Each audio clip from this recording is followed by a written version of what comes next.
Y en el programa del día de hoy, ¿qué opina la inteligencia artificial de la Liga Fútbol? Sancionado con $100,000 de multa por no usar un agente licenciado en el baloncesto. Las palabras de Bocha Batista con respecto al fútbol venezolano. Y finalmente, el Tribunal Supremo del Deporte pone un pie en Perú. Todo esto y mucho más en su programa El Precio del Deporte.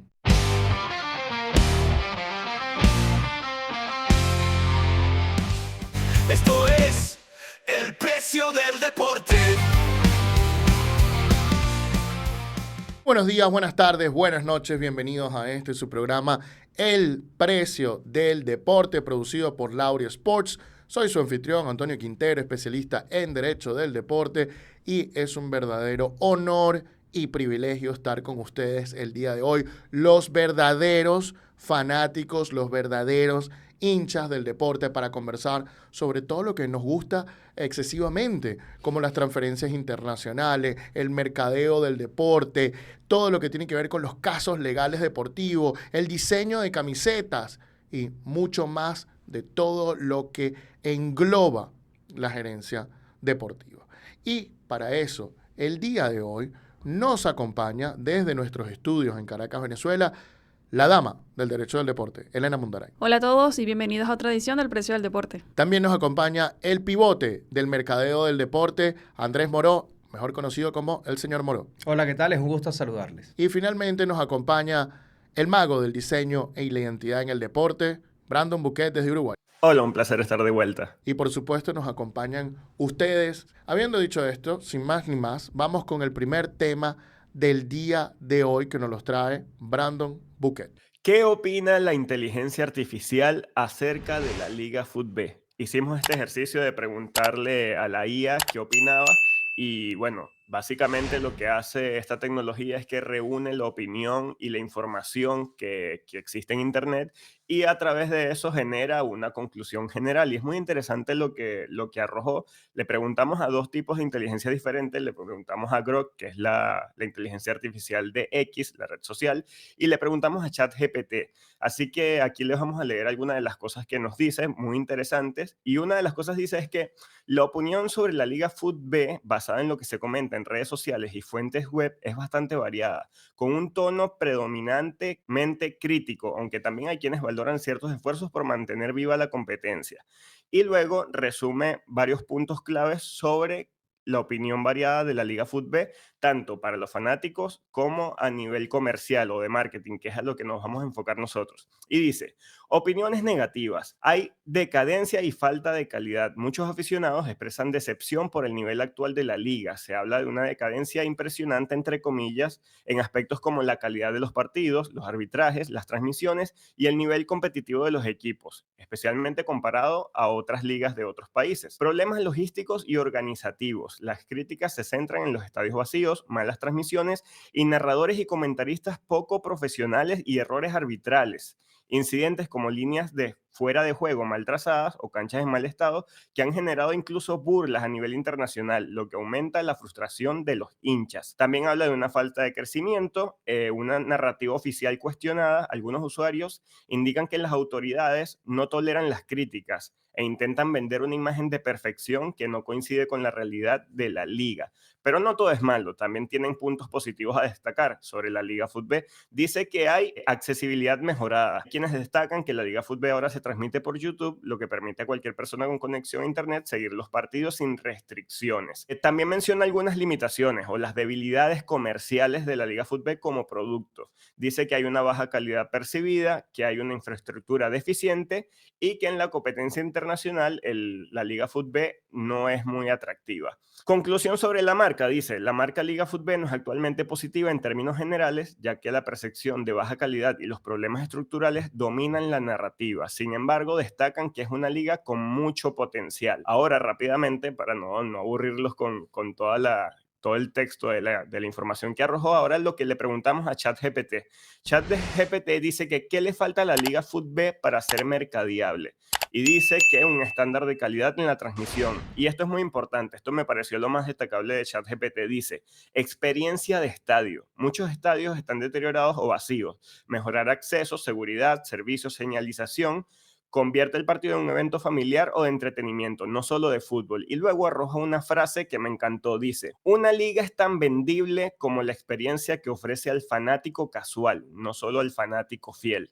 También, ¿qué sugiere ChatGPT? Dice que la Liga FUTB se ha convertido en una liga fuerte y coherente, en lo cual coincido. Desde que la liga se llama Liga FUTB y tiene una imagen, un logo, se ha posicionado en Venezuela, y cada vez que uno ve el logo de la Liga FUTB, el balón o la tipografía, ya uno reconoce que es la liga. Pero sí reconoce que hay muchas cosas por hacer, que es una liga que se puede explotar el storytelling a través de la pasión, de la historia de los clubes, y que no se le ha sacado provecho a la diáspora, que como que la tarea pendiente a nivel de marca para la liga es mejorar el producto, mejorar la calidad de la competición, de los profesionales que hacen juegos. Y con esto también voy a hacer una pausa. No estamos criticando el trabajo de nadie, esto es simplemente el resultado que arroja la inteligencia artificial. Hemos trabajado en el medio, nos consta que los profesionales que hacen vida en el ámbito deportivo hacen lo que pueden con las herramientas que pueden. Entonces está bastante interesante lo que nos arroja la inteligencia artificial acerca de la Liga FUTB. Dice que es percibida como de un producto de nivel bajo, pero que tiene muchísimo potencial. Justamente me voy a quedar con eso y con esa palabra que dijo la inteligencia artificial y que reflejaste tú ahora de tiene un potencial. ¿Qué queremos vender cuando decimos tiene un potencial? Que no tenemos una inversión para hacerlo y que estamos buscando que otra persona la ponga para poder que elevar su calidad.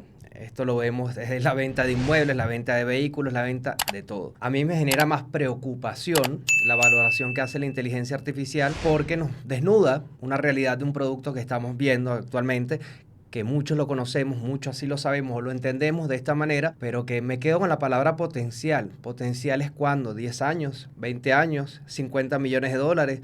Como las cosas no van cambiando, pues yo creo que tampoco la inteligencia artificial va a ir avanzando en su percepción o en su concepción sobre la liga, porque creo que la liga no va a ir hacia otro rumbo. Es interesantísimo todos los puntos que da, ¿no?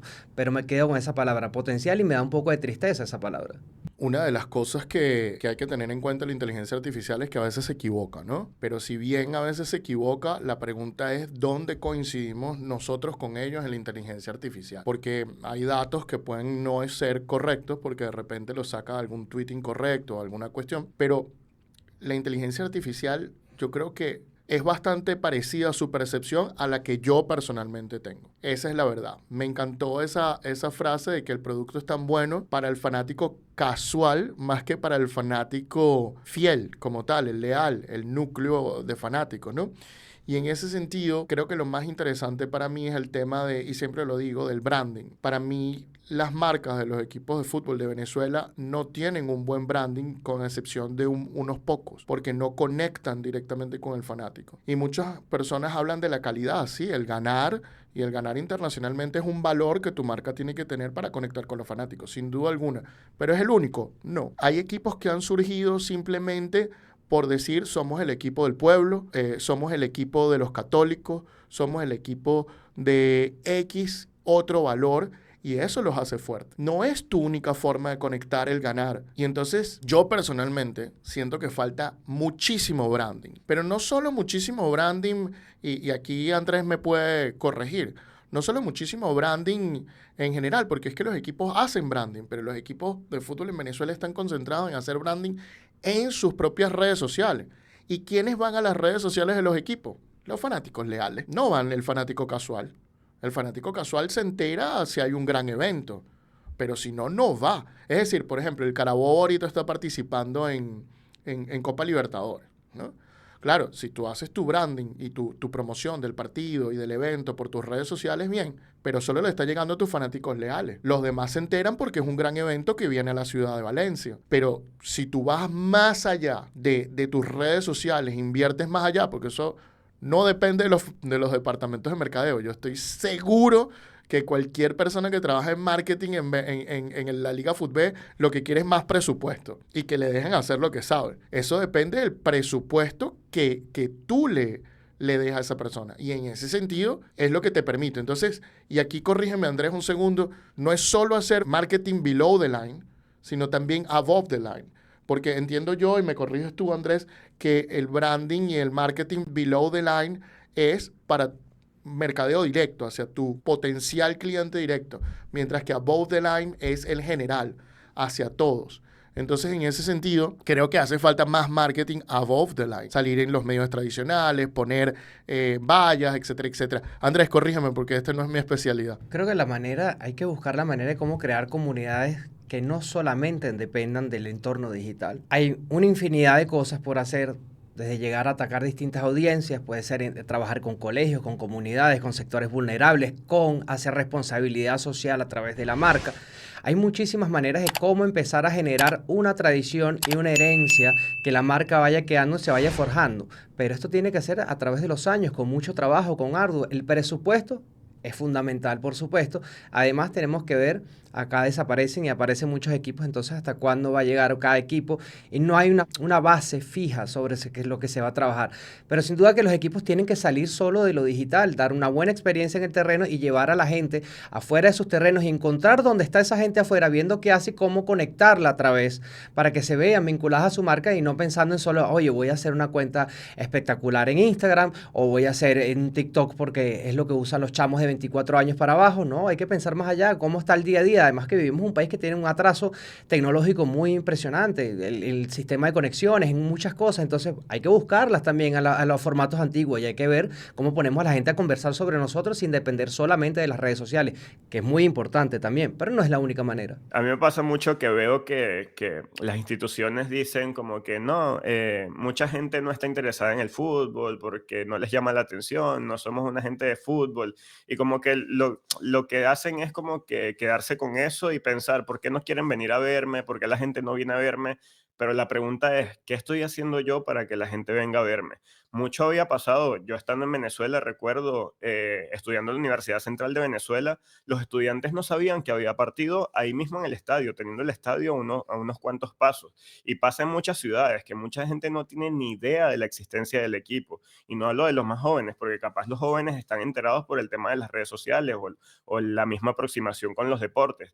Pero no todo es redes sociales, como lo dicen. Entonces sí creo que hace falta tener una conexión con la gente, crear historias, hacer que la gente se siente identificada con el equipo que se supone que los representa, y eso va a hacer de la liga algo más atractivo, porque ya lo conversamos en episodios anteriores, un tema sobre los estadios. A mí me da mucha tristeza ver los estadios vacíos, y yo recuerdo haber visto estadios llenos. Yo asistí a partidos donde había llenazos y eso era increíble. Ojalá se pueda recuperar eso. Creo que la inteligencia artificial coincide en muchas cosas con lo que dice. Estoy en desacuerdo con otras cosas, porque si los que nos están viendo hacen el ejercicio de preguntarle lo mismo, capaz les diga que están un poco atrasados en tema de imagen y de diseño, y yo creo que no, todo lo contrario. Sí reconozco que se ha hecho un esfuerzo por modernizar la imagen de la liga, eso está muy bien, pero creo que va más allá de eso. Creo que el marketing debería atacar a las personas, tener un contacto más humano, y eso va a hacer que el producto sea más mercadeable, porque lo estamos vendiendo a las personas que ya ven fútbol. Entonces como que queremos atraer a los fanáticos de las ligas internacionales a que vean fútbol nacional, pero ¿por qué no hacemos un esfuerzo por enamorar a la gente que ni siquiera se ha acercado al estadio? Entonces coincido con lo que dicen ustedes, muchachos. Yo me quedo con la palabra que mencionó Andrés en su intervención sobre la experiencia que tiene que vivir el fanático en un estadio de fútbol, porque justamente la experiencia que actualmente están teniendo nos arroja estos resultados, que son los que expresan las personas en las redes sociales. Pero ahora bien, tomando en cuenta que esta inteligencia artificial recoge estas opiniones, ¿creen ustedes que esta inteligencia artificial, porque nos desviamos un poquito del tema, es una herramienta que le pueda servir a clubes, a federaciones, para ver cuál es el ámbito de opinión de las personas y mejorar las cuestiones, o simplemente tomamos la inteligencia artificial como que, bueno, me está recogiendo la opinión de varias personas y descartarla por completo? ¿Qué piensan ustedes sobre utilizar este tipo de herramientas para ver qué podemos sacar de bueno, ¿no? Creo que la palabra es clave, la dijiste, herramienta. Yo creo que la inteligencia artificial es una herramienta y que si sabes utilizar a tu favor, puedes sacarle muchísimo provecho. Y si bien la inteligencia artificial lo que hace es un análisis a raíz de muchas opiniones, por esa misma razón es que yo creo que deben ser tomadas en cuenta, porque es la opinión de las personas que hablan sobre ti, que critican lo que haces y no lo critican solamente por criticar. Obviamente hay críticos de oficios y con eso no se puede hacer mucho, pero si alguien te está diciendo que esto que están viendo podría mejorarse, si de verdad te interesa y tienes la intención, vas a hacer lo posible por mejorarlo, porque se supone que todos están remando para la misma. Así que yo creo que si la inteligencia artificial, estamos viviendo el auge, el crecimiento, en algún momento, si se utiliza como de manera provechosa, es una herramienta importantísima para mejorar en distintos ámbitos. La inteligencia artificial puede servir como medidor para los clubes, para los equipos, para las marcas en sí. Y además te presta una serie de herramientas, como ya lo dijeron mis compañeros, que te pueden funcionar para medir constantemente cómo está tu marca y qué está pensando la gente de tu marca sin ser determinante. Estos son como las encuestas. Las encuestas hay que tomarlas con pinza, hay que verlas con lupa, hay que ver hasta la pregunta muchas veces de por qué un número dio tan alto o tan bajo, porque a veces la pregunta es engañosa, es capciosa. Hay que analizar realidades, pero te sirve para analizar una de tus muchas realidades y te sirve para trabajar sobre esa base, que además la inteligencia artificial se está constantemente renovando a pasos agigantados y te va a dar más herramientas aún para que tú puedas medir de mejor manera a tu fanbase y a los posibles fanbase, y te queda un mundo por explorar. Así que es una herramienta, no es un mantra, no es una Biblia, es una herramienta muy interesante. Bueno, aquí está la prueba de que es una herramienta muy interesante. Básicamente, Brandon hizo 2 o 3 preguntas a la inteligencia artificial y básicamente obtuvo un pequeño análisis de mercado. ¿Qué tan válido es ese análisis de mercado o no? Es lo que estamos analizando aquí, la calidad de lo que dijo la inteligencia artificial. Y oye, parece coincidir con nuestras propias opiniones en general en varios aspectos, a pesar de que hay algunos aspectos en los que no coincidimos, ¿no? Entonces, fíjate tú cómo rápidamente 2 preguntas a Grok y a ChatGPT inmediatamente te hicieron un estudio pequeño de mercado, tanto cualitativo o más cualitativo que cuantitativo, pero se sabe que sacaron de fuentes esta cuestión y te dice el número de fuentes que utilizaron generalmente, especialmente en el de Grok, y básicamente ahí tienes un pequeño estudio de mercado, mucho más rápido que pagarle de repente a un encuestador, etcétera, etcétera. ¿Es tan válido como pagarle a la encuestadora? No lo sé.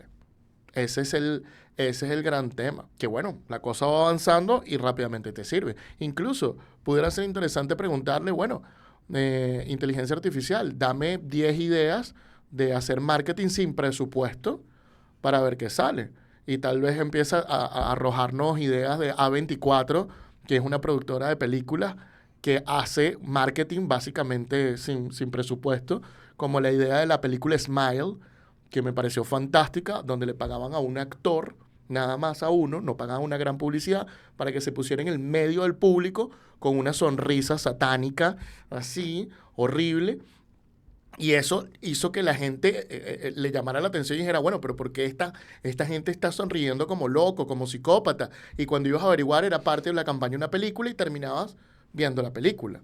Entonces, hay ideas también que se pueden hacer y bueno, la inteligencia artificial puede ayudar con eso. Y me quedo con las conclusiones en términos generales. La inteligencia artificial dice que la imagen de marca de la Liga Fútbol predomina lo negativo y las críticas, pero sí entiende que hay muchísimo potencial, que hay muchísimo arraigo, historia e interés de la gente por el fútbol. Solamente hay que saber capitalizar eso, invertir y dedicarle el tiempo que merece el fútbol venezolano. Así que bastante interesante. Ustedes en casa hagan el ejercicio, pregúntenle cosas y nos pueden comentar qué le preguntaron y qué les arrojó la inteligencia artificial sobre la Liga Fútbol o algún club de Venezuela. Claro que sí, yo me quedo con la recomendación del storytelling, la recomendación del branding, la palabra mucho potencial, me parecen espectaculares para como atisbo de esperanza para que las cosas puedan ser mejor. También me quedo con que dijo que faltaba profesionalismo ni estructura en la parte negativa. Y bueno, la pregunta es para ustedes. ¿Les parece que estas opiniones que ha dicho la inteligencia artificial sobre la Liga Fútbol son correctas, son incorrectas? ¿Cuál es el balance que ustedes hacen? ¿Qué les parece la inteligencia artificial para ayudar en el mercadeo del fútbol? Bueno, déjenos sus opiniones en la caja de comentarios. Un equipo fue multado por $200,000, digo 100,000, no 200,000. Bueno, ya Elena nos lo va a explicar por haber utilizado un agente que no tenía licencia de la Federación Internacional de Baloncesto, la FIBA. Elena nos trae esta historia el día de hoy. De 100,000 euros fue la multa que se le impuso a un club de baloncesto por contratar los servicios de un agente sin licencia. Y no solo esto, también un jugador fue sancionado. ¿De qué caso estamos hablando hoy? Bueno, el caso del Club Mónaco, afiliado a la Federación Francesa de Baloncesto, y del jugador Mike James, quienes han resultado sancionados con diferentes sanciones cada uno por contratar los servicios de representación de un agente de baloncesto que no tenía una licencia válida. ¿Qué pasa con todo esto? En los años 2023, 2024, 2024 y 2025 contrataron los servicios de un agente, pero este agente no tenía licencia válida. La comisión disciplinaria obviamente mantuvo una investigación y determinó que efectivamente este agente no tenía licencia y bueno, tenía que multar a las personas implicadas. Como no tiene una competencia sobre este agente porque no forma parte del sistema del baloncesto, entonces los sancionados fueron el club y el jugador Mike James. En principio, la multa al club por contratar los servicios de este agente sin licencia fueron de 200,000 euros. Y además al jugador le impusieron una suspensión por un mes sin jugar. Ahora, ¿qué pasa? ¿Por qué mencionamos que fueron 100,000 euros? Bueno, porque una condenación de esa multa fue suspendido 100,000 euros, es decir, que no van a tener que pagar esta cantidad, sino que van a pagar la mitad, 100,000 euros, siempre y cuando no cometan otra infracción en los próximos años. Es decir, está allí latente todavía esa multa de 200,000 euros, pero los 100,000 van que van. Y también pasó el caso con el jugador. Fue suspendido por un mes que no podía participar, pero bueno, esta sanción fue suspendida, es decir, él puede participar, puede seguir jugando, con la condición de no cumplir más infracciones porque si no, le va a ir peor. Entonces, ¿cuál es el detalle acá? Lo malo de contratar los servicios de un agente sin licencia. Porque en definitiva, los que van a salir perjudicados son las personas que contrata con esto, no el agente en sí. El agente se libera de una forma más fácil, por así decirlo, porque la federación no tiene ninguna potestad sobre él, no tiene ninguna competencia, no forma parte del sistema. ¿Quiénes sí forman parte del sistema? El jugador, el club, el entrenador. De hecho, también impusieron una advertencia formal al presidente del club por contratar los servicios de este agente. Así que vamos a discutir más sobre este caso, pero primero, muchachos, ¿qué piensan ustedes? ¿Qué les parece este caso? Elena, primera vez que he visto un caso como este, el deporte mundial. Nunca había visto un caso como este. Porque, ¿cómo te descubren? Es mi pregunta. Porque hay tantos agentes trabajando sin licencia en el baloncesto, en el fútbol, etcétera, etcétera, etcétera. Pero obviamente no los descubren. Eso les representa un gran riesgo también a los agentes, ya que en muchos casos no pueden utilizar medios formales para resolver sus disputas si no les pagan. Es decir, si un club no te paga, un jugador no te paga, no puedes acudir a los órganos del baloncesto o a los órganos del fútbol o a los órganos del determinado deporte por no tener la licencia y al no ser parte de ese sistema. En ese sentido, lo que sucede es que estos agentes o se quedan sin cobrar y corren ese riesgo de quedarse sin cobrar, o directamente confían mucho en la persona con la que están haciendo el trato y directamente cobran. Esa es mi duda, ¿cómo puede ser tan torpe que te hayan descubierto que utilizas un agente sin licencia, ¿no? Algo ilegal. Y por eso me encanta esta multa, porque a mí me encanta trabajar con agentes con licencia, porque la gente con licencia te da una seguridad.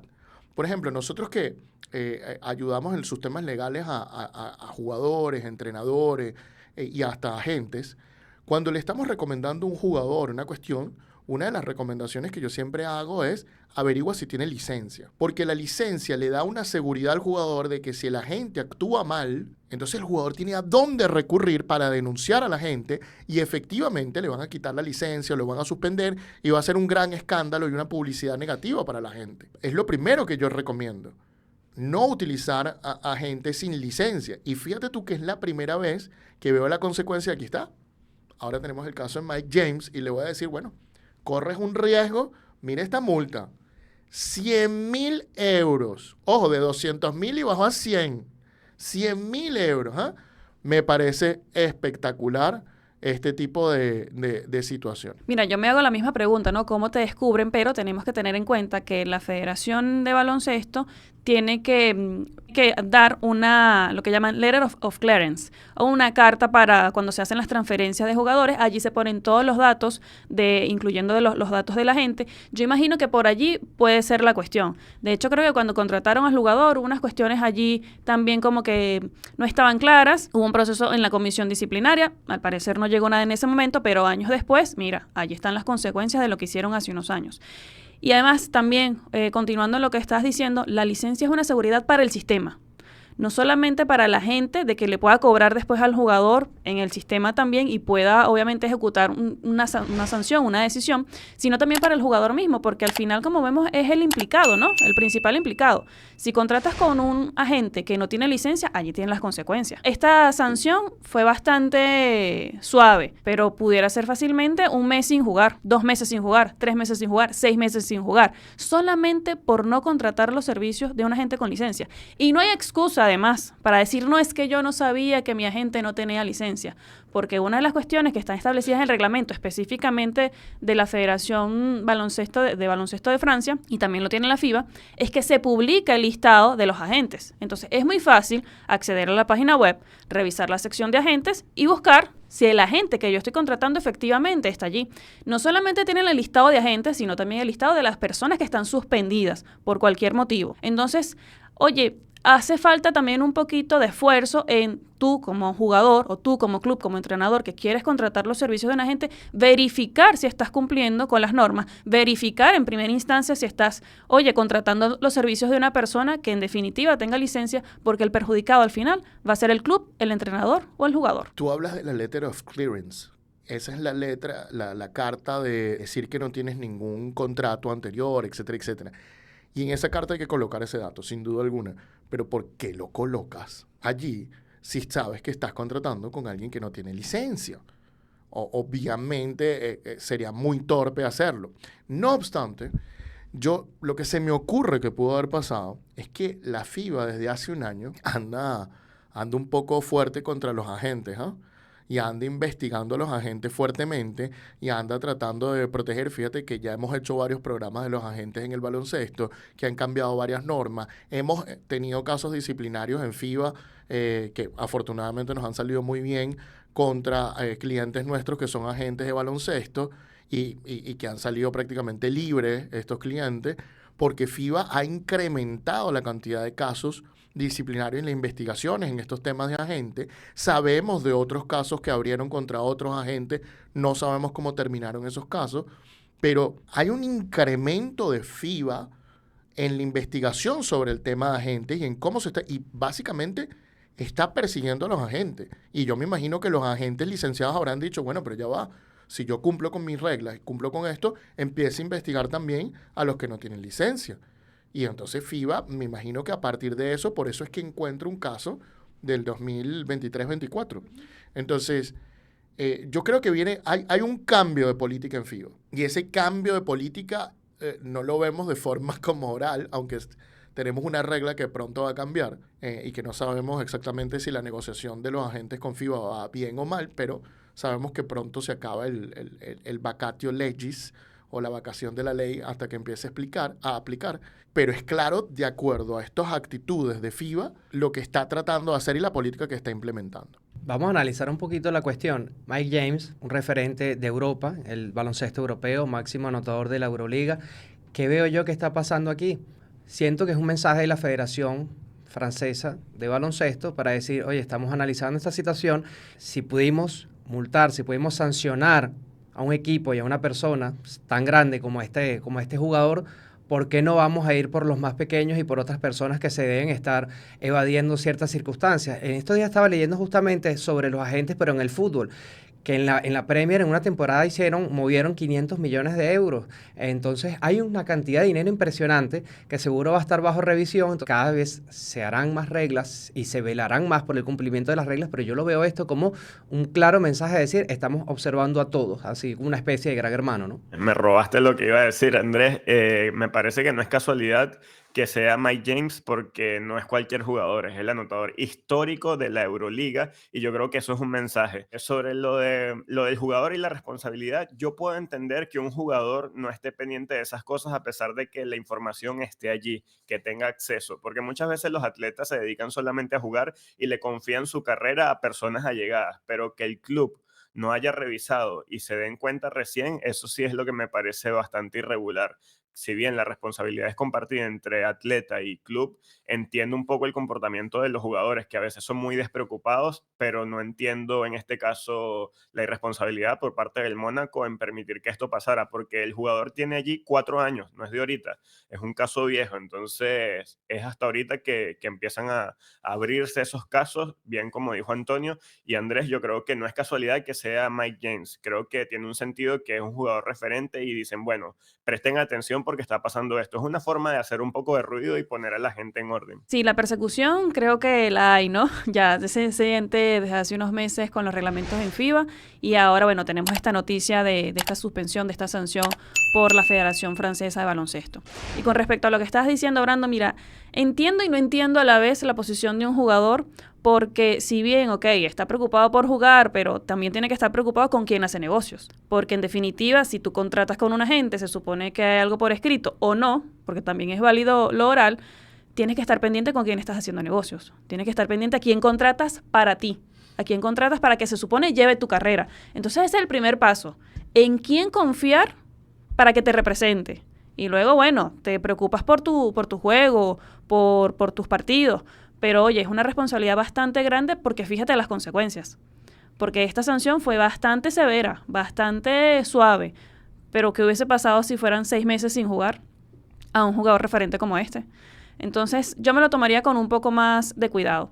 Y además con respecto a, yo creo que ya para finalizar también esta sección, fíjate lo importante de tener a un representante con licencia, porque de hecho este caso nos lo enteramos por un agente que se vio además gratificado por esta noticia de que efectivamente la Federación Francesa de Baloncesto haya tomado cartas en el asunto.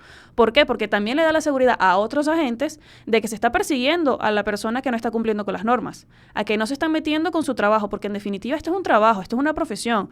Entonces, oye, que se estén cumpliendo las normas, que se esté haciendo una persecución a la persona que no está cumpliendo con las normas, a mí me parece que es el camino correcto. Ahora, como estamos conversando de baloncesto, las negociaciones entre los agentes y la FIFA, ya veremos en qué queda, seguramente lo vamos a conversar acá, pero que se estén cumpliendo las normas es básico y es elemental para que el sistema funcione. Estoy totalmente de acuerdo contigo, Elena. 2 puntos antes de terminar. Primer punto, cuando eres un jugador de un nivel y un estatus elevado que juega al mayor y más alto nivel posible, eres un jugador que sabe cómo funcionan las cosas y que tienes que estar pendiente de todo. Y eso no es un invento mío. Si tú vas al tribunal de arbitraje deportivo, eso es un estándar que toman en cuenta en los casos para saber tu grado de negligencia. O sea, Antonio Antonio no dice esto. Esto lo dice varias decisiones del Tribunal de Arbitraje Deportivo. Lo han dicho en materia de dopaje, lo han dicho en materia disciplinaria y lo han dicho en materia contractual. El cuidado de que a mayor nivel estás, mayor cuidado tienes que tener. Ese es el primer punto. Y el segundo punto es, el contratar un agente no licenciado es ir a la economía informal. Este es un agente que se está beneficiando de un sistema que no provee seguridades, que no paga su licencia a la FIBA, que no está regulado por nada y que puede actuar de forma impune, incluso en conflictos de intereses y dañando a los diferentes jugadores. El atleta, el club que contrata con agentes no licenciados, está corriendo un riesgo. No solo de que lo sancionen, sino también de que le hagan daño y de que lo estafen y de que no haya un lugar fácil donde se pueda denunciar. Porque este agente puede estarse moviendo por todo el mundo, porque los agentes trabajan en todo el mundo. Es un riesgo. Entonces, es favorecer a la economía informal Mientras que la economía formal te da seguridad, te impide el conflicto de intereses, te ayuda con el tema de reclamar pagos, con el tema de daños causados y además es eficiente totalmente. Es obvio que los riesgos no son solo una multa y mucho más. Entonces, bueno, habiendo dicho esto, ¿qué les parece a ustedes esta multa de $100,000 al Mónaco en el baloncesto por utilizar una gente que no tiene licencia de la FIBA? ¿Les parece desproporcionada? ¿Les parece correcta? ¿Qué mensaje creen que la Federación Francesa de Baloncesto quiso mandar? ¿Contratarían ustedes una gente sin licencia o con licencia?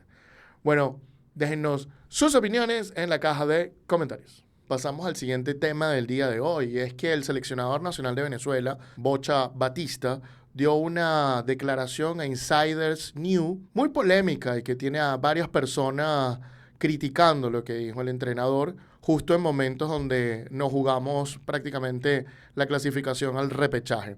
Dejó varias perlas, pero sin duda hubo una que realmente dejó muy molesta a la afición y al periodismo venezolano. Andrés nos trae esta historia el día de hoy. Andrés, cuéntanos. ¿Se equivocó el Bocha Batista sobre su percepción de la historia del fútbol de Venezuela o sobre cómo ve él el fútbol en Venezuela?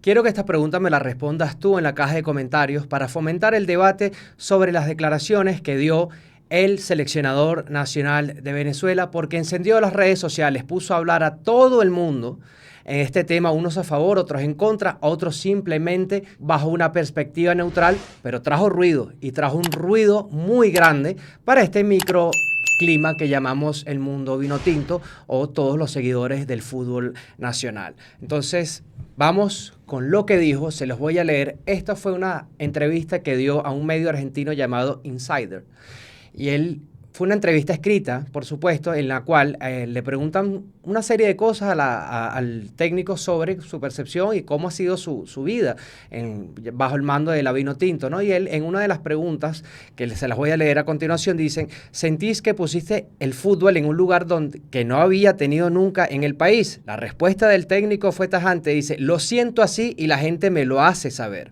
El otro día en un avión me pasó una situación muy particular. Un señor mayor me dijo: profe, lo que ustedes han logrado es espectacular. Yo soy amante del fútbol, pero usted sabe que acá es el tercero en la escala del interés deportivo detrás del béisbol y el baloncesto. Ahora todo el mundo va con su camiseta de la Vinotinto y es un sueño. Incluso cuando jugamos con Argentina o Brasil, muchos venían con esas camisetas y no con la nuestra. Hoy, gracias a ustedes, esto ya no pasa.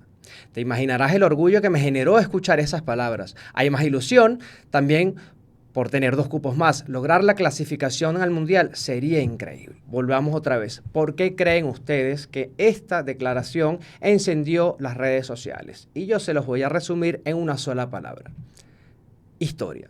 El entrenador Fernando Batista tocó una fibra muy, muy importante en la gente que está vinculada de una u otra manera al fútbol venezolano y a la selección de Venezuela, y es que tocó la historia de Venezuela. ¿Cómo ven ustedes esto? ¿Cómo lo analizan ustedes aquí en el estudio? ¿Qué piensan sobre lo que dijo? Y después vamos a hablar de que si estuvo acertado, estuvo desacertado o fuera de tiempo. Yo soy muy crítico de esto que dijo. Yo hay muchas cosas que le reconozco al seleccionador nacional, porque el Bocha, yo creo que mejoró una parte de nuestro fútbol, que fue el hecho de que nos habíamos vuelto una selección frágil, donde mentalmente, donde cada vez que nos marcaban un gol nos veníamos abajo. Esto había pasado después de la salida de César Farías y de Richard Páez. Entiendo yo que esto es una recuperación de algo que ya había hecho César Farías y Richard Páez, y me gusta eso, pero luego cuando ves el juego se ve un poco cuestionable, y ahora estas declaraciones le echan más leña al fuego, especial de un año 2024 que no fue especialmente exitoso en la eliminatoria, que es la competencia que la gente quiere, donde quiere ver triunfar a Venezuela, ¿no? Entonces, ahora dice todas estas cosas y trata de hacer ver como que no hubo un pasado antes, como que Venezuela no tuvo logros antes, cuando por el momento, y mientras grabamos este video, todavía Richard Páez tiene más victorias que el Bocha Batista en eliminatorias, y César Farías también tiene más victorias que el Bocha Batista en eliminatorias, incluso en una sola eliminatoria. Y se nos olvida entonces todo lo que se logró antes, pero no es solo el Bocha. Yo siento que lo mismo ha ocurrido con la Federación Venezolana de Fútbol en general. Tratan de desconocer el pasado, es como desde que llegamos nosotros, todo lo anterior no existió. Y yo no siento que eso sea así. Yo siento, y lo decía ChatGPT y no lo decía Grok en el otro segmento, nos decía, ¿qué nos decía? Nos decía, hay que aprovechar la historia del fútbol venezolano. Bueno, no es una historia plagada de triunfos, pero tiene algunas cosas interesantes, ¿no? Entonces, este tema de desconocer, a veces no lo siento como individual del Bocha, como todo el mundo que se está quejando. Siento que es más institucional. Yo quiero ver si vamos a hacer la camiseta de los 100 años que estamos cumpliendo este 2025. Sería genial una camiseta de los 100 años con un logo histórico. Vamos a hacer esa camiseta, porque entonces si no, lo que está diciendo el Bocha no es solo el Bocha, pareciera ser una política institucional. Lo que pasa es que hay mucha gente que tiene miedo de decirle este tipo de cosas a la Federación Venezolana de Fútbol porque de alguna forma depende de ella o depende del fútbol venezolano. Pero la verdad es que pareciera más una política institucional. Tal vez no tuvo nada que ver, a pesar de que haya la política institucional, esto fue algo del Bocha, porque además esta entrevista se ve muy curada, ¿sabes? No se ve como una entrevista, porque además no salió un audio, no salió un video, entonces yo no puedo saber el tono en que lo dijo el Bocha y en el tono en el que se lo preguntaron. Y el tono es una parte importantísima de la comunicación. Yo intenté buscarlo porque yo quería, pero ¿cómo dijo esto? ¿Pero cómo suena esto? Y yo no lo encontré. Entonces, bueno, yo siento que muy desafortunado, siento que si hay alguien que asesora al Bocha en este sentido, creo que se equivocó en esta declaración.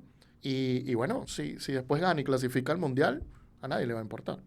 Entonces, esa es la verdad del fútbol, de que es la noticia de hoy, pero no necesariamente va a ser la noticia de mañana. Coincido y quiero partir arrancando que a mí la verdad me agrada mucho el Bocha Batista como director técnico. Sí siento que desde el partido que se perdió contra Bolivia ha cambiado mucho su forma de ser, su actitud frente a los medios, la forma en la que responde, y creo que está un poco desestabilizado y creo que sigue por esa línea, ¿no? Y eso es producto de que los resultados no lo han acompañado. Muy distinto es cuando las cosas se dan y todo es victoria y celebración. Pero decir eso me parece que es desconocer la historia del fútbol venezolano y un poco una falta de respeto al trabajo y la labor que han hecho personas como, nombró solo dos por nombrar algunos, el profesor Richard Páez y César Farías.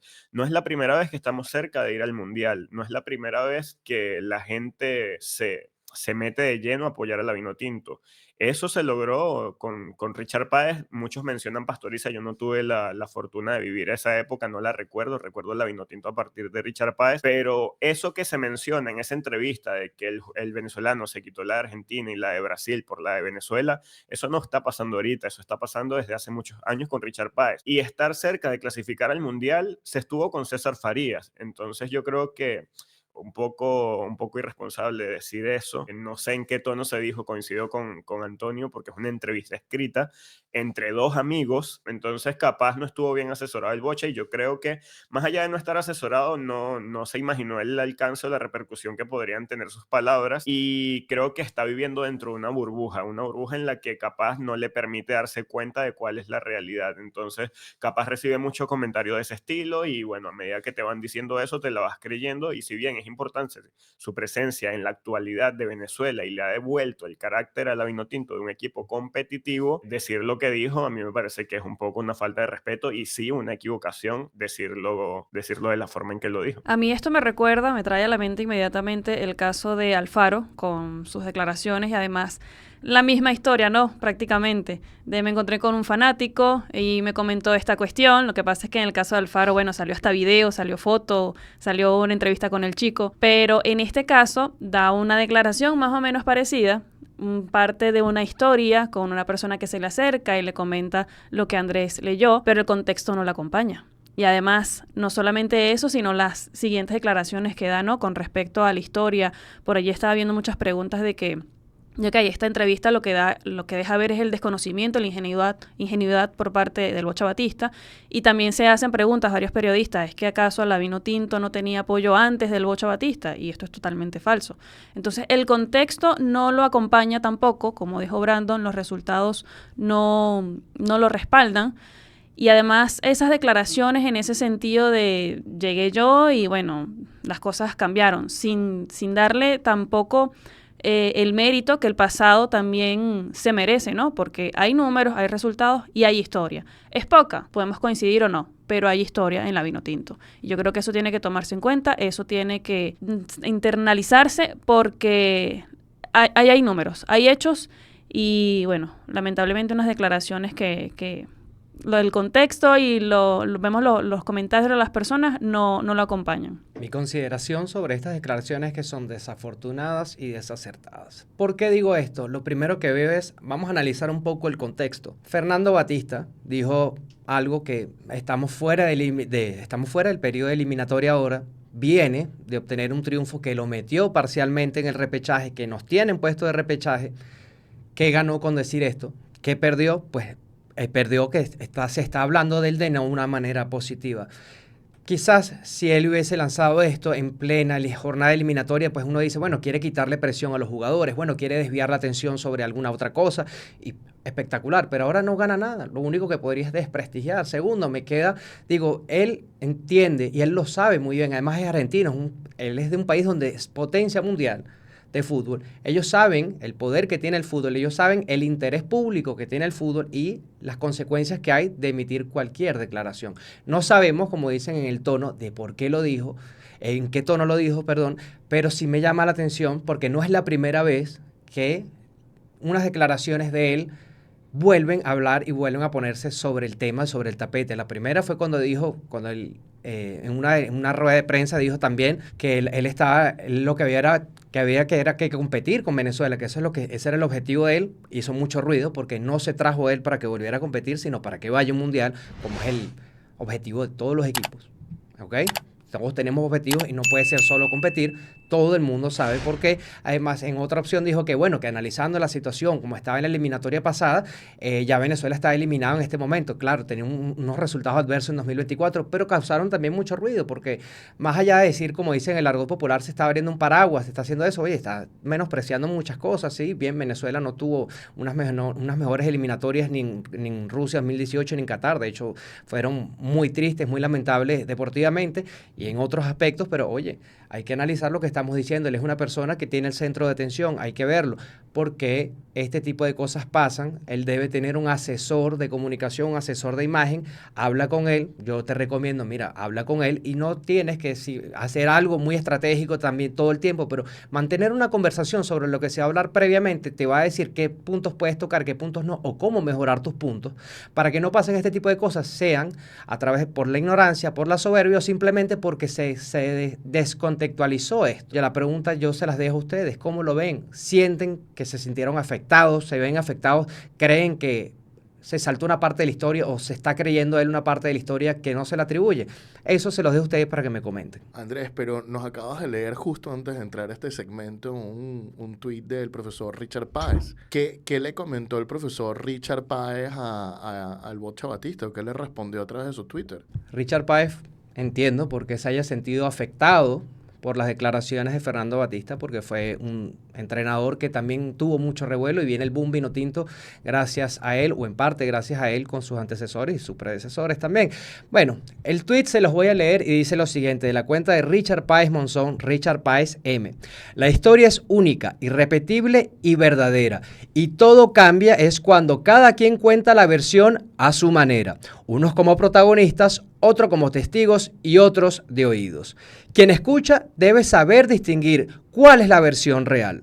La transformación de la Vinotinto fue en el 2001. Esto fue el tweet o el post de ex que dijo Richard Páez Monzón, ex entrenador de Venezuela, sobre esto, sin decirlo directamente, pero como está el tema en pleno ardor, pues lamentablemente esto llega a todas partes y esta es la opinión que recoge Richard Páez, la cual yo considero que respaldo.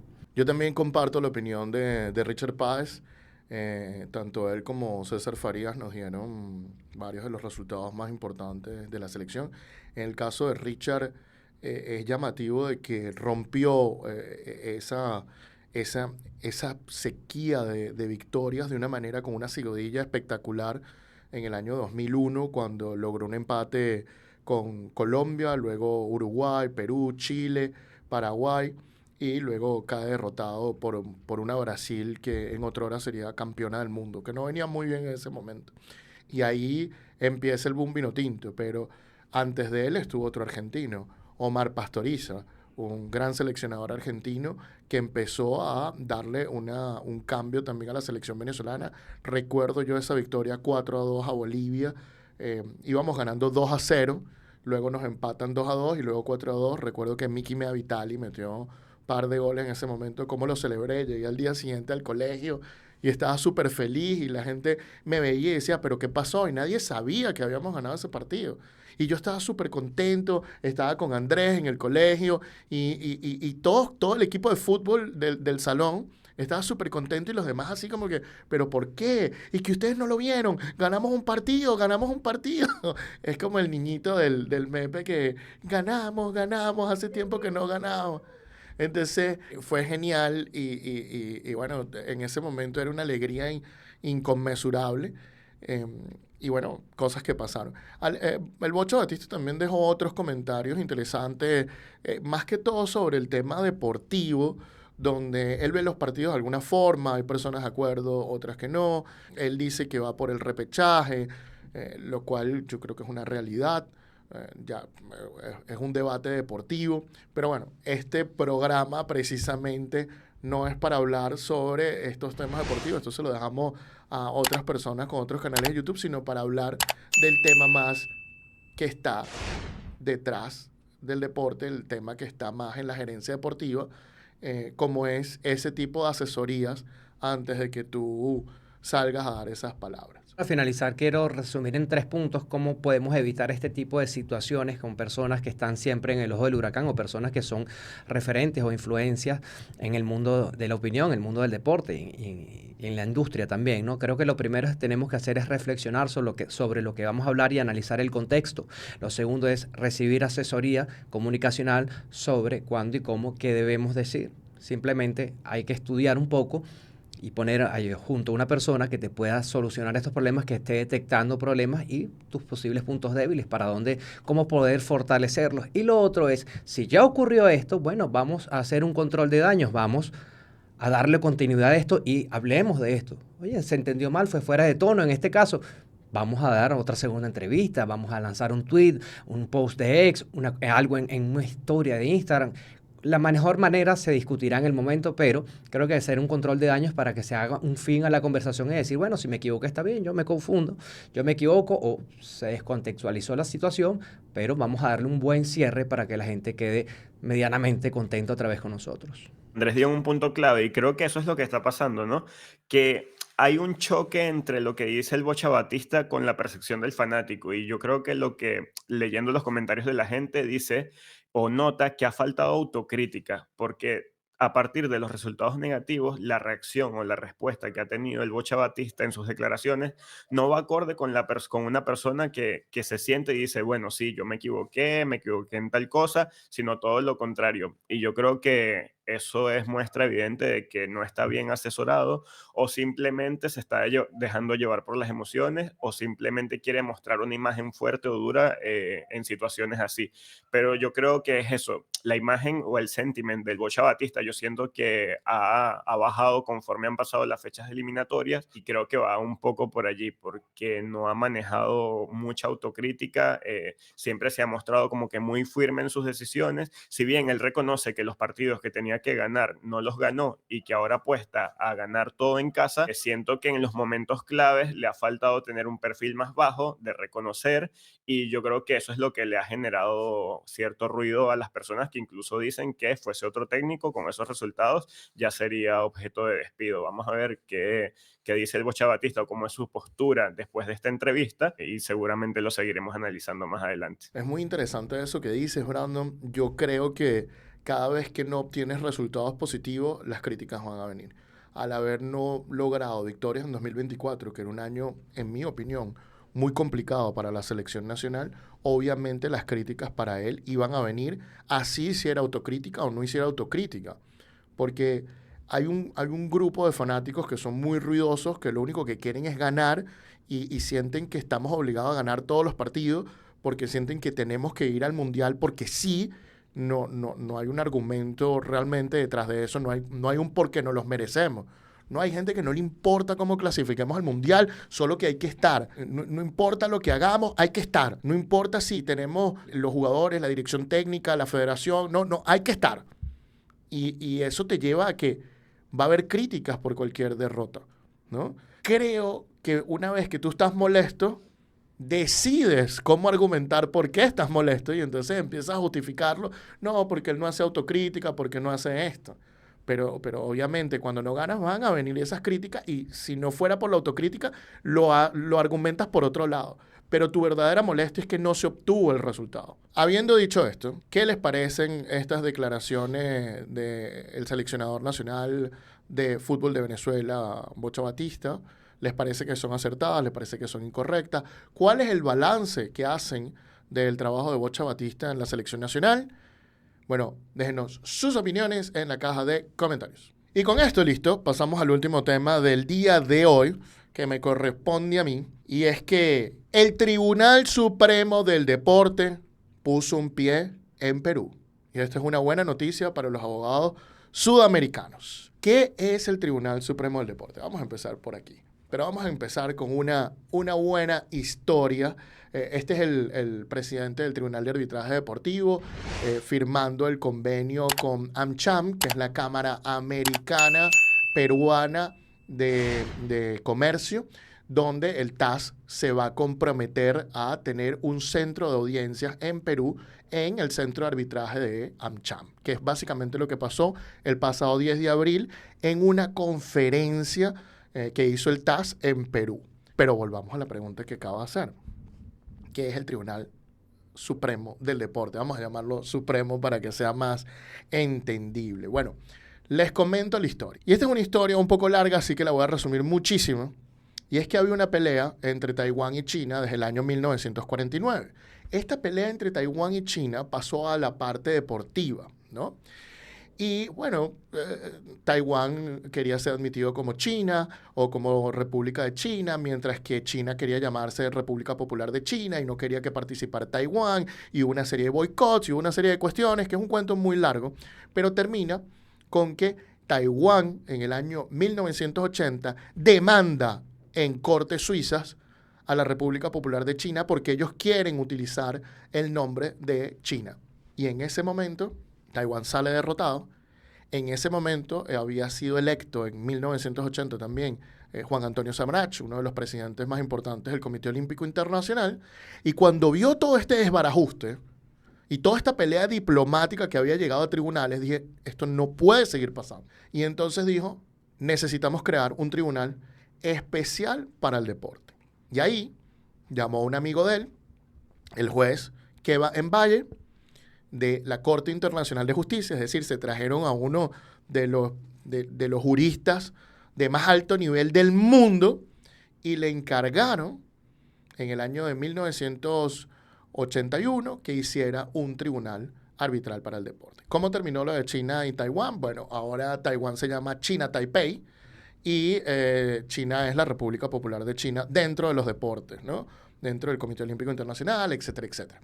No obstante, para no dejar esa historia abierta, no obstante, el juez Kevin Valle presenta unos estatutos para un tribunal y ese tribunal se crea en 1983 y empieza funciones en 1984, es decir, que al día de hoy el Tribunal de Arbitraje del Deporte tiene más de 40 años funcionando. ¿Y qué resuelve y cómo funciona este tribunal? Bueno, este tribunal está para resolver disputas vinculadas al deporte. Poco vinculadas, muy vinculadas, ambas. Disputas vinculadas al deporte. Eso es para lo que está resolver este tribunal y para eso tiene una lista de árbitros especialistas en deporte, para que ningún neófito que no sabe nada del deporte venga a decidir un caso que no entiende y que no entiende su impacto. Esa es la idea de este tribunal, ser súper especialista y es un método alternativo de controversia. ¿Y qué significa un método alternativo de controversia para aquellos que nos ven y no son abogados? Bueno, muy sencillo. El método tradicional de resolución de controversias son los tribunales ordinarios. Métodos alternativos son alternativos a los tribunales ordinarios como está. Este Tribunal de Arbitraje Deportivo tiene varios funcionamientos interesantes, ¿no? En principio, para tú ir allí, tienes que tener una cláusula en tu contrato que diga, mira, las disputas se van a resolver en este tribunal. Si no, pueden estar la cláusula en unos estatutos de una organización deportiva. Y solo si la cláusula está, es que tú puedes llevar casos a este tribunal. Entonces, uno de los casos que empezó a funcionar es el caso Gundel, que fue un caso que cuestionó la independencia del tribunal sobre el Comité Olímpico Internacional, y luego tenemos el caso Lasutini y Danilova. En el caso Gundel, interesante fue que básicamente se le dijo al tribunal que no era lo suficientemente independiente del Comité Olímpico, y sin embargo reconocen que el tribunal es un tribunal importante. ¿Y por qué es importante? Porque se vuelve un órgano revisor independiente de las federaciones internacionales, porque hay mucho conflicto de intereses dentro de los tribunales de las propias federaciones. Entonces esto se vuelve una revisión libre e independiente a estas decisiones de las federaciones nacionales. ¿Qué pasó después del caso Gundel? Bueno, el Tribunal de Arbitraje Deportivo tuvo una reforma, y en el caso Lasutini y Danilova reconocen que hoy en día el tribunal es independiente del Comité Olímpico Internacional con las reformas que hizo, y siguen reconociendo este carácter revisor del Tribunal de Arbitraje Deportivo. Ahora ese Tribunal de Arbitraje Deportivo, que tiene una sede principal en Lausana, Suiza, que tiene una sede secundaria en Nueva York y en Sydney, Australia, pone un pie en Lima, Perú, para estar más cerca de todos los abogados latinoamericanos. ¿Qué opinas, Elena, de esto? Mira, yo voy a celebrar cualquier paso, cualquier terreno que ganemos los latinoamericanos y los hispanohablantes en el deporte. Y sobre todo, más aún lo celebro, si se trata en el derecho del deporte. Es importantísimo tener una nueva sede, o que el TAS pueda tener nuevas celebraciones de audiencias en un país latinoamericano. Esto reduce costos, esto obviamente tranquiliza a las personas, a las partes, que sus procesos puedan llevarse en español, aunque ya el español había sido aceptado como un idioma oficial en el TAS desde el 2020, pero venimos ganando terreno poco a poco, y yo voy a celebrar cualquier paso que esto signifique una mejora para la resolución de conflictos, y en donde se esté incluyendo obviamente a latinoamericanos, a un país como Perú, con este centro tan importante de arbitraje, oye, lo celebro aún más. Y además, también tengo que decir que en Latinoamérica contamos con excelentes árbitros, en Argentina, en Perú, en Colombia, en Paraguay, en donde estoy seguro que además esto le va a dar realce a estos árbitros, porque son personas con las totalidades de educación, de conocimientos para resolver los casos en el deporte. Así que nada, yo estoy de verdad muy contenta con que se puedan celebrar ahora audiencias del TAS de manera ya oficial y establecidas en Lima, Perú, porque estoy segura que esto va a ser un gran avance para nosotros. Todas estas cosas, todos estos procesos legales tienen un costo, ¿no? ¿Qué costo tiene resolver controversias ahora aquí en Perú? Pues supongo que para los latinos va a minorar mucho los costos por muchísimas razones, pero igual son costos. ¿Cuánto sería resolver un conflicto allí? Hay que explicar que el TAS tiene 4 procedimientos, ¿no? Hay un procedimiento completamente gratuito, que es el ad hoc, que es el que ocurre durante los Juegos Olímpicos, y este es un procedimiento donde de 24 a 48 horas te resuelven un caso y no tienes que pagar nada. Luego está la división antidopaje, que tiene unos costos similares un poco reducidos, pero también similares a los demás. Y luego tienes la apelación normal, y tienes también el tema del juicio ordinario. Entonces, la división antidopaje funciona para cuando una federación quiere que el TAS sea su tribunal de primera instancia y de segunda instancia. Y en ese sentido hay unos costos un poco más bajos en primera instancia, digamos como la mitad, que de segunda instancia. La segunda instancia es la misma que la de apelaciones y tiene unos costos aproximadamente de $23,000 a $26,000. Igual que el proceso ordinario puede tener más o menos unos costos similares cuando se usa un árbitro. Cuando se usan 3 árbitros, sube como a $66,000. Pero el TAS tiene un programa de ayuda legal para todos aquellos atletas que no pueden pagar estos costos, y esa ayuda legal te reduce los costos por completo en los procedimientos, o al menos solo a que tengas que pagar $1,000. siempre que tú demuestres que necesitas ayuda y que no tienes los medios financieros para cubrirlo. Además de eso, cuando se trata de decisiones disciplinarias no económicas de federaciones deportivas internacionales, única y exclusivamente de federaciones deportivas internacionales, entonces el proceso disciplinario es gratuito, solo hay que pagar los $1,000. Solo para decisiones disciplinarias de federaciones internacionales. Lo repito mucho porque a veces pensamos en grandes organizadores de eventos como el Comité Olímpico Internacional, como Panama Export, etcétera, etcétera, y esas decisiones disciplinarias no son gratuitas. Tienen el mismo costo que una apelación normal. Entonces, hay medios para el atleta de alto rendimiento que gana mucho dinero, hay procedimientos, y también el atleta que no tiene dinero para costear y que está viviendo una situación injusta, también hay una solución de ayuda legal y de que te eliminan prácticamente los costos. Teniendo en cuenta esto, hoy es un tribunal que se ha vuelto accesible. Ahora, que esté situado un centro en Perú, nos va a hacer más barato los viajes.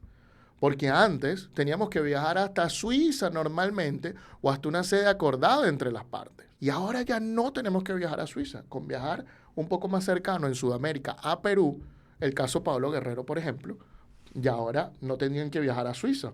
Ahora simplemente podían resolverlo en este centro de audiencias de AmCham. Y lo mismo puede pasar entre casos entre un uruguayo y un chileno. No hay que viajar a Suiza o a Estados Unidos. Se puede resolver en Perú. Claro que se podía resolver en Sudamérica antes si ambas partes estaban de acuerdo, pero ahora ya tenemos un sitio para hacer audiencias con seguridad y ya tú le puedes sentar y planificar a tu cliente y decirle, mire, el viaje a la audiencia va a salir X cantidad de dinero porque eso es lo que cuesta un pasaje a Perú. Entonces, básicamente es eso. Y ahora infiero que también por el tema de la pandemia, pues se suspendieron o se empezaron a hacer audiencias online, y además de las audiencias online, no sé si todavía este formato vaya a funcionar para Perú. Se lo pregunto a ustedes que trabajan en estos temas y van con recurrencia al Tribunal Arbitral del Deporte. Y además, cuando ustedes van, sea online, sea presencial, ¿en qué idioma hablan? ¿Cómo se expresan con los jueces? ¿Cómo se resuelven los problemas? ¿En qué idioma se resuelven? ¿Cuál es el idioma oficial? Bueno, vamos a comenzar por esa última. El TAS tiene 3 idiomas oficiales, que son el inglés, el francés y el español. El español desde el año 2020, gracias a el jefe legal de la FIFA, que ahora es parte también del Tribunal de Arbitraje Deportivo, Emilia García Silvero, luchó para que el español fuera el otro idioma en el TAS, y resulta que la segunda mayor cantidad de disputas que se resuelven en el TAS es en español. Ahora bien, cuando vamos al TAS, normalmente hemos hecho juicios en inglés o en español, y también hemos hecho juicios mixtos, es decir, donde la otra parte habla en inglés y nosotros hablamos en español. Eso lo hicimos una vez porque teníamos una cliente que no hablaba inglés y queríamos que fuera defendida en su propio idioma. Pero generalmente, ¿se puede hablar otro idioma en el TAS? Sí, hay juicios donde se ha hablado en coreano, por ejemplo, pero ambas partes han estado de acuerdo y el árbitro ha estado de acuerdo, y entonces al todo estar de acuerdo se puede elegir otro idioma como tal. Ahorita tenemos nuestro primer caso en francés, ya lo estamos preparando para defender en el TAS, entonces me siento súper emocionado por ese caso. Vamos a ver qué tal nos va. En este sentido, esa es la primera de las preguntas. Y con respecto al tema de si funciona online, desde antes del año 2020 había ya una plataforma online y ya se podían hacer audiencias online, pero casualmente, después de la pandemia, muchas audiencias pasaron a ser online. De hecho, nosotros hemos tenido, creo que del 2020 para acá, solo una presencial, y las demás audiencias que hemos tenido han sido online. De hecho, nos comunicó una árbitro que fue árbitro en un caso nuestro después, mucho tiempo después de que terminó el caso, nos comunicó que esa audiencia que habíamos tenido había sido la primera audiencia online del TAS. Yo me imagino que después de la pandemia, no creo que haya sido la primera online de todas, pero nos dijo que nosotros tuvimos el honor de ser los primeros en hacer una audiencia online en el TAS, así que súper emocionante. Y bueno, toda esta sala que ustedes han construido aquí es básicamente para audiencias online en el TAS. No sé, a mí este es un tema que me emociona muchísimo. Que además, tremenda noticia porque creo que al haber también una sede en Sudamérica, podría agilizar un poco los tiempos o la lista de espera para resolver casos. Ya no es solamente un lugar, ahora tienes dos, tienes accesibilidad y creo que es muy importante contar con espacios y escenarios así en Sudamérica. Recientemente hubo un congreso en el que ustedes lograron participar. ¿Qué tan importante es para ustedes que se abran espacios para el derecho deportivo y se le abra una puerta más a este tipo de cuestiones del derecho del deporte que son tan importantes para los atletas como para ustedes como profesionales del derecho? Oye, importantísimo, Brandon. Justamente ya que preguntas sobre el Congreso, fue en Paraguay, en Asunción, en los primeros días de abril, y estuvo espectacular.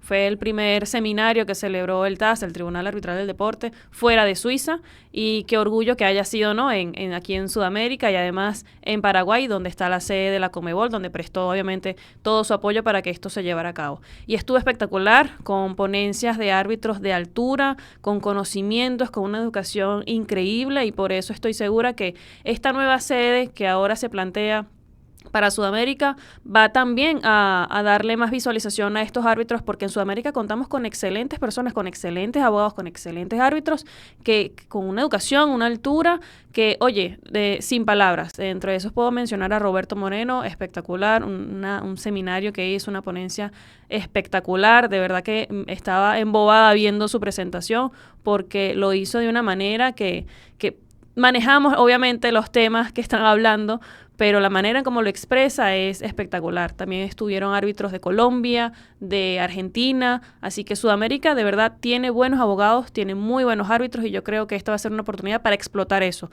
porque es necesario. Es necesario que además, cuando tú llevas un caso al tribunal, lo conozca primero también una persona que maneja tu mismo idioma, ¿no? Y eso ha sido un terreno importante que se ganó desde el 2020, oficializándose el español como uno de los idiomas en el tribunal, porque no es lo mismo llevar una disputa en francés, en inglés, que aquí lo podemos hacer, pero que un árbitro te entienda en tu mismo idioma y ahora además en tu mismo terreno, en tu mismo continente, en tu misma parte del mundo, oye, va a ser mucho más accesible la cuestión a la resolución de los conflictos. Así que este paso del tribunal me parece importantísimo, y además que el Congreso, bueno, estuvo espectacular, celebrado por primera vez fuera de Suiza, justamente en Sudamérica, así que eso ayuda, ¿no?, a darle realce a nuestra parte del mundo. El congreso estuvo buenísimo, Brando. Mira, para empezar, comenzamos con una presentación de Emilio García Silvero y la Cámara de Compensaciones y todo lo que había y la jurisprudencia del TAS con respecto a la Cámara de Compensaciones. La Cámara de Compensaciones es por donde se pagan los derechos de formación hoy en día. Es decir, la FIFA colecta el dinero del club que adquiere al jugador y después se lo da a los clubes que formaron al jugador. Esto ha traído una serie de problemas administrativos que han llegado hasta el TAS, y bueno, la presentación de Emilio estuvo espectacular. Luego tuvimos una presentación de la Conmebol sobre racismo en el fútbol, donde expusieron varios de los casos de racismo y el razonamiento de las sanciones, ¿no? También espectacular. Ahí con Montserrat Jiménez, Luis Gómez, lo hicieron espectacular. Luego de eso tuvimos, creo que fue Roberto Moreno, el que vino después, que nos habló de la jurisprudencia del Tribunal Federal Suizo y mencionaron uno de nuestros casos. Me sentí así que emocionado, súper feliz de que uno de nuestros casos fuera el analizado, además de varias cuestiones, y un caso donde nos fue bastante bien, ¿no? No donde nos fue mal, pero bueno. Luego vino Jordi López a hablarnos de las penalty clauses y su diferencia con las rescission clauses. Las cláusulas de penalidad, que son las que se ponen cuando se incumplen contratos de transferencia o contratos laborales, que no son iguales a las cláusulas de rescisión como tal. También nos vino a hablar luego Mariano Clariá de Argentina sobre Jordi López de España, déjenme decirlo, y Mariano Clariá de Argentina nos habló sobre los sell-on clauses, unas cláusulas que de verdad me revolucionaron un poco el cerebro porque son parecidas a las penalty y son parecidas a las rescission clauses, pero realmente son diferentes. Entonces me hizo entender esa diferencia sobre este tipo de cláusulas, y ahora hay que colocar 3 cláusulas en cada contrato de transferencia internacional y no solo una. Luego vino también Arriagada de Chile, y Juan Pablo Arriagada nos habló de la recusación de árbitros, estuvo espectacular también su ponencia. Ernesto Gamboa de Colombia nos habló del reconocimiento de laudos internacionales, y hay alguno que me está faltando. Ricardo de Buen, que nos habló de todo lo que era las últimas decisiones disciplinarias que había decidido el TAS, también desde México. Ricardo de Buen, espectacular. El TAS sacó toda la artillería pesada. Pero bueno, y Antonio de Quesada, por supuesto, que no es árbitro, sino es el director de todos los casos del TAS de Perú. Antonio de Quesada nos mostró la jurisprudencia también más relevante, 2 de los casos más relevantes que ha sacado el TAS, que sí, hace un par de meses. Así que fue espectacular, el Congreso estuvo espectacular, yo muy sorprendido, el nivel fue altísimo, altísimo, altísimo, altísimo, y de verdad que muy satisfecho con el Congreso, Brandon. Habiendo dicho esto y habiéndoles contado toda esta historia, nuestro viaje a Asunción y también el TAS en Perú, etcétera, etcétera, etcétera, que este Congreso que se dio en Asunción luego se mudó a Perú y ahí fue cuando se dio esta noticia. La pregunta es para ustedes, ¿qué balance hacen del TAS, el Tribunal de Arbitraje Deportivo, el Tribunal Supremo del Deporte, colocando ahora un centro de audiencias en Perú? Bueno, déjenos sus opiniones en la caja de comentarios. Muy bien, señores, y con esto listo, hemos terminado el programa del día de hoy. Muchísimas gracias por acompañarnos, muchísimas gracias por los comentarios, por estar con nosotros y bueno, si les gustó este programa, por favor, denle like, comenten y compartan. Y si les gustó muchísimo, suscríbanse y denle la campanita porque vamos a seguir creando más contenido como este. Sin más ni más, el día de hoy estuvo trabajando para ustedes Elena Monteray, la dama del derecho al deporte. Gracias a todos por su tiempo y nos vemos en una próxima edición del Precio del Deporte. Andrés Moró, el pivote del mercadeo del deporte, también mejor conocido como el señor Moró. Gracias por tu apoyo y hasta pronto. Y también el mago del diseño y la identidad en el deporte, Brandon Buquet, desde Uruguay. Muchísimas gracias, Brandon. Muchas gracias, nos vemos en la próxima. Y bueno, este es su servidor, Antonio Quintero, especialista en Derecho del Deporte. Muchísimas gracias a ustedes, los verdaderos hinchas del deporte. Nos vemos la semana que viene. Chao, chao. Bye, bye.